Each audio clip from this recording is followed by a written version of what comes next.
I never thought of you as my mother. You just wanted to hog all of Dad's inheritance for yourself." In the midst of her wedding reception, my daughter suddenly shouted this at me. The room buzzed with whispers, and all eyes turned to me in an instant. Everyone looked confused about what was happening, but I was the most bewildered of all. Here I was at my beloved daughter's wedding, determined to proudly witness her special day for both myself and her late father. Then suddenly, this outburst. What does she mean by me hogging the inheritance? And why bring this up now, on your once-in-a-lifetime big day? My mind was filled with questions. But my daughter, now completely overcome with anger, continued to hurl insults and accusations at me, eventually kicking me out of the venue. As I left, I offered her one last piece of advice as a parent. Whatever happens, live strong. She'll understand the meaning of those words someday. I'm Karen. I'm a stay-at-home mom, living with my husband, his daughter from a previous marriage, and our son. I met my husband over 20 years ago. At work, where we fell in love. Karen, that presentation was amazing. Thank you. I wasn't very confident, but it's nice to hear you say that. We encouraged and supported each other as colleagues, and our relationship blossomed into romance. My husband, recently divorced, was raising his baby daughter on his own. Looking back, it must have been a tough time for him, both physically and emotionally, but he never showed it. He was always smiling, kind, and a great support as a coworker. About a year after we started working together, he said to me over dinner at a restaurant, "You know, I'm actually thinking of starting my own business. There are a few companies that have expressed interest in working with me." Wow, that's incredible. You're so talented. I'm totally behind you. Thanks. So, this might be a bit much to ask, but if it's possible. What's up? I'm gonna make this company a success, I promise you. I won't let us go through any unnecessary hardship. But, I need a little support. I want to be there for you, Karen, not just at work but in our personal lives too. Oh, what do you mean by that? I will make you happy, I swear. Will you marry me? I know it's a lot to ask. That's how he proposed to me. I was surprised. But I didn't hesitate. I'd be honored. Without any doubt, that's how I responded. And so, we got married. Our wedding was small, but we enjoyed it with our family and friends. Everyone congratulated us with smiles, and it's a day I remember like it was yesterday. It was a truly beautiful ceremony that I'll always cherish. That's how our married life started. It was more challenging than I had braced myself for.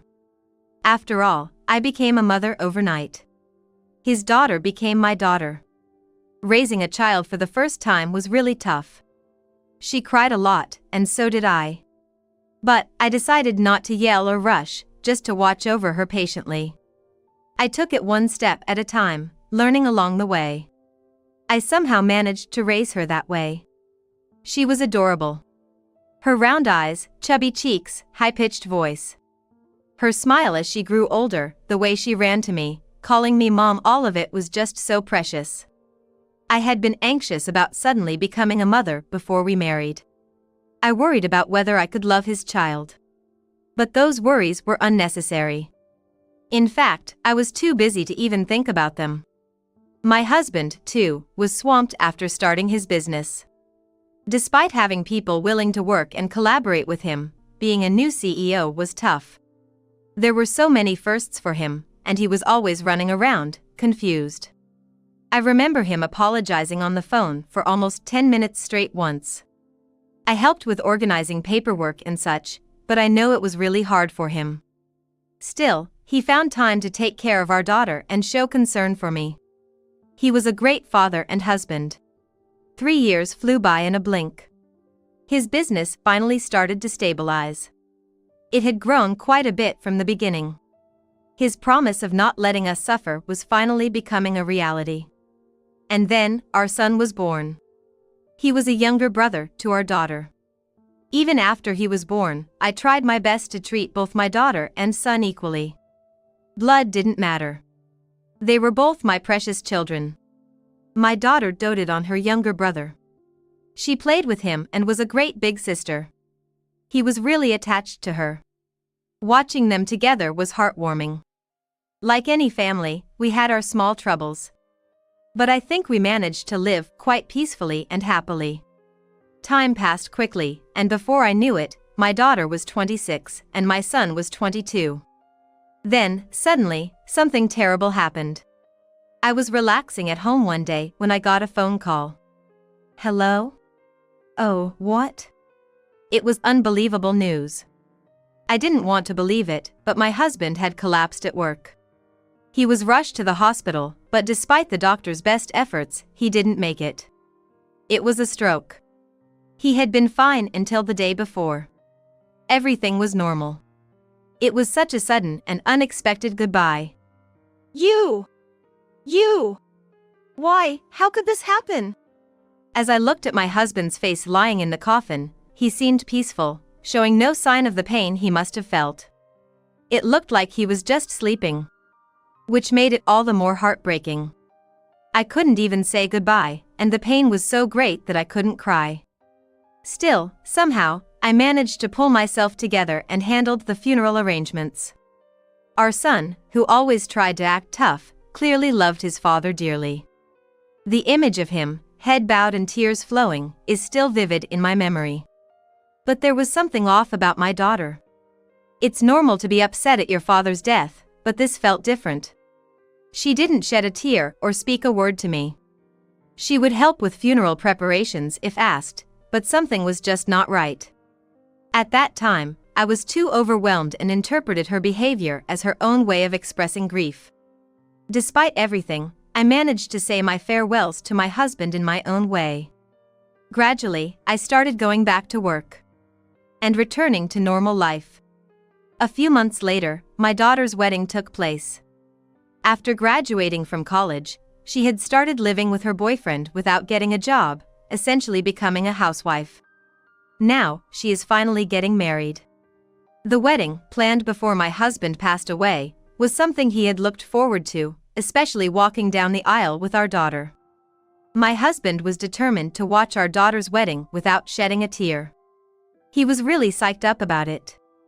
I remember how we joked about it, saying things like, "That's still a long way off," as if it was just yesterday. Thinking about it almost made me feel down again. I couldn't let myself look sad at my beloved daughter's wedding. Carrying a photo of my husband, I dressed up for the first time in a long while, along with my son, who was also dressed up, and we attended the wedding. When we left home that morning, I looked up at the sky and said, "You're watching from up there, aren't you?" and headed to the wedding with a smile. I intended to wholeheartedly celebrate my daughter and her husband at that moment. The wedding was held in a grand and lively venue. The food was delicious, and all the guests seemed very happy. My daughter's husband was a classmate she met in a club during college. They had been dating for about 3 years, a fact I was aware of. However, since she had never brought him home or talked much about him, I was a bit surprised when the wedding plans were announced. I had my doubts about him, but his promise to make my daughter happy was convincing enough for me to believe in him. He was smiling happily at the front of the venue. Above all, my daughter, in her stunningly beautiful white wedding dress, looked indescribably gorgeous. I thought of how much my husband would have wanted to see her like this, and tears welled up in my eyes again. I had been crying from the beginning of the day. So, when the time came for the family message and she shouted, "This woman hogged all of my father's inheritance," I was in disbelief. It took me a moment to realize those harsh words were directed at me. I was so overwhelmed by the sudden shift from joy to shock that I couldn't understand what was happening. Why had things turned out like this? I thought my relationship with my daughter had been normal, like any parent and child. She became rebellious during her teenage years, but I thought that was typical for that age. Looking back, I realized that she started distancing herself from me around the time she began dating her future husband in college. But I thought that was just her growing up, and I was happy for her. Since her father wasn't there, I walked the aisle with her. Even then, she seemed unsatisfied, as if she had something to say. I assumed she was just disappointed that her father couldn't be there. Was all this actually stemming from some deep-seated resentment towards me? I never thought I was a perfect mother, but I never imagined my daughter would say such things at her wedding. Why bring up the inheritance out of the blue? Even after that, my daughter, her face red with anger, kept hurling accusations at me. Dad loved me the most, more than you and my brother. He despised your greedy nature. He never said it out loud, but I knew it.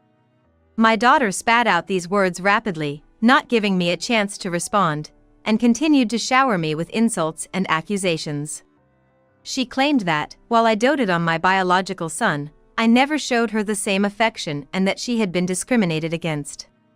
She said she lived a miserable life from a young age, barely getting any allowance and unable to do what she wanted. Moreover, she accused me of being a cruel woman for not crying at my husband's funeral, and suggested that it was my fault that he had a stroke because I didn't pay attention to his diet.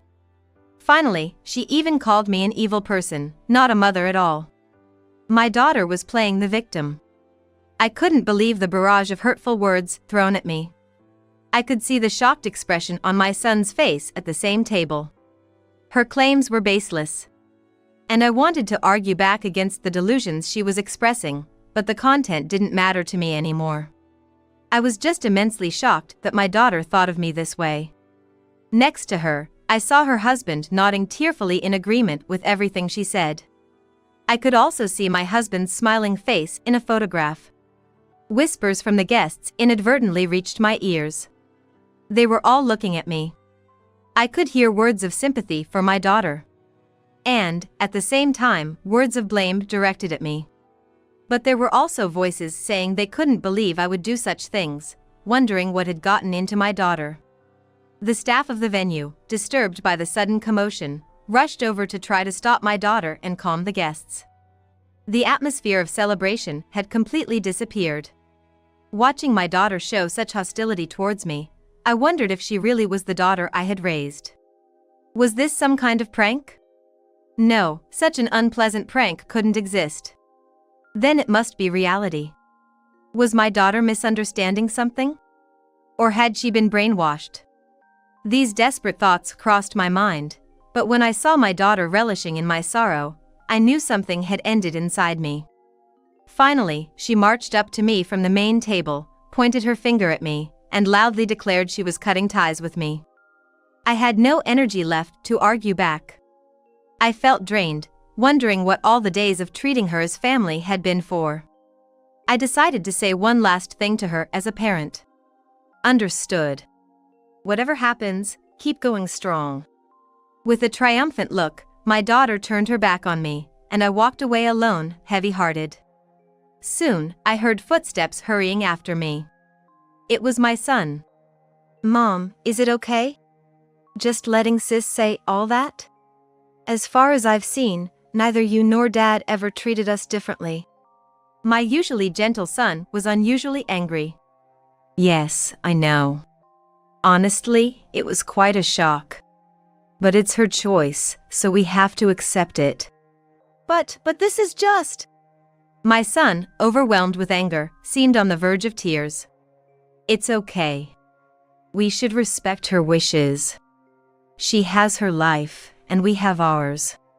Comforting my son, we headed home together. Today's events were a hard pill to swallow, but I had things I needed to do, given the situation. I had to let my daughter know the reality of things.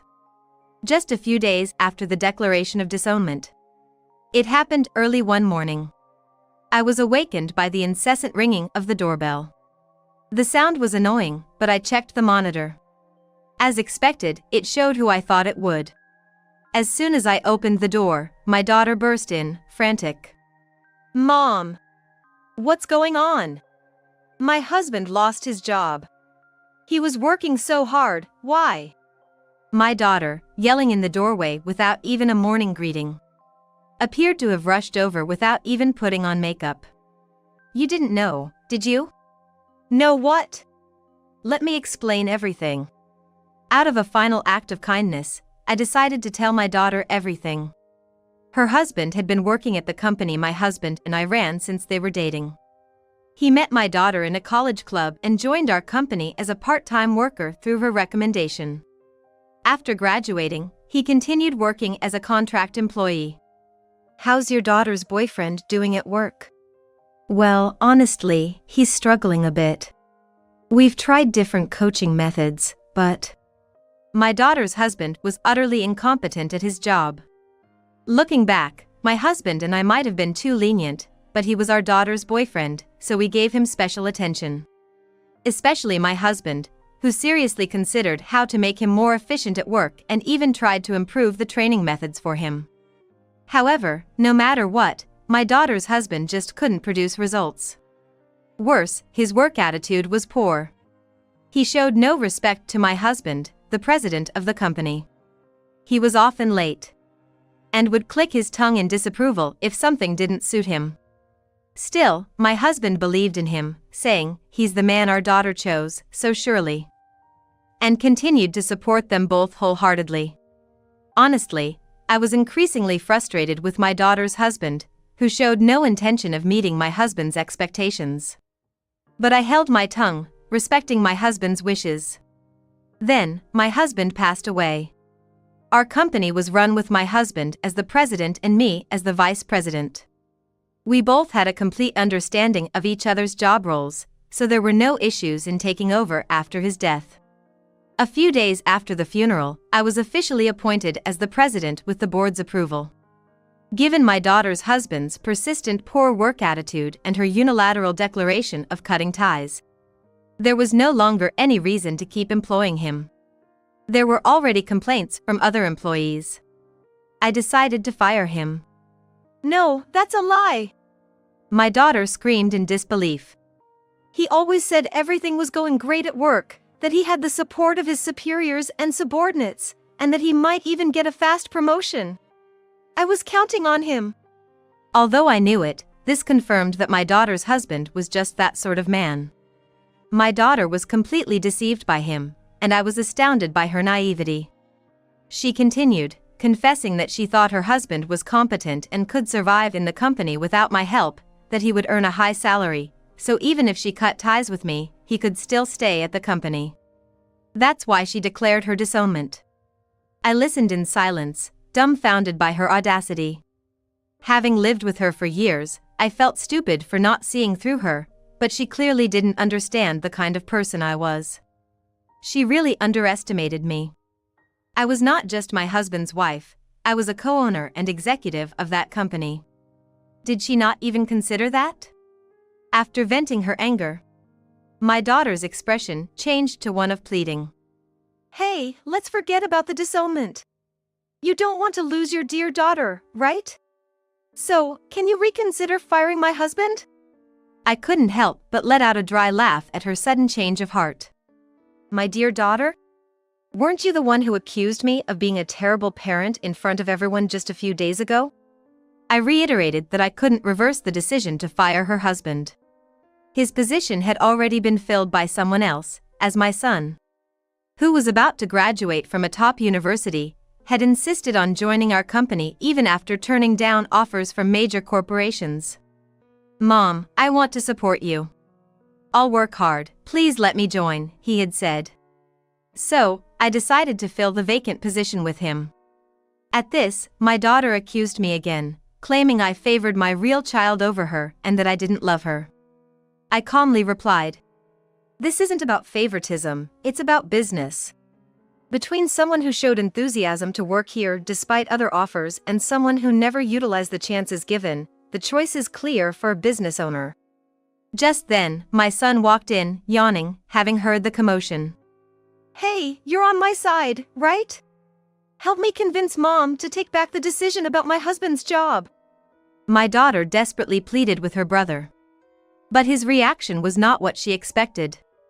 Who are you? You're no longer a child of this family, right?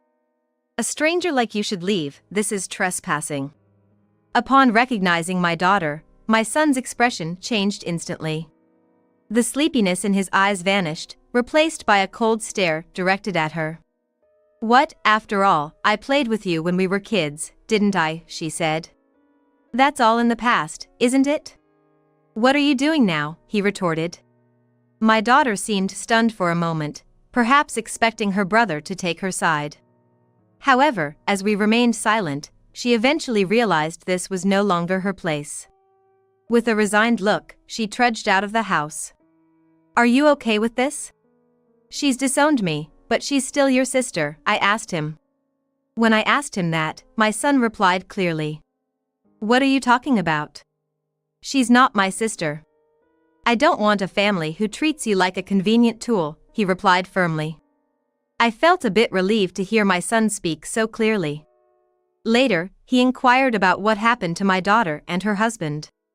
He thought I might be worried about her and asked around. According to what he heard, my daughter's husband initially approached her because her parents were company executives.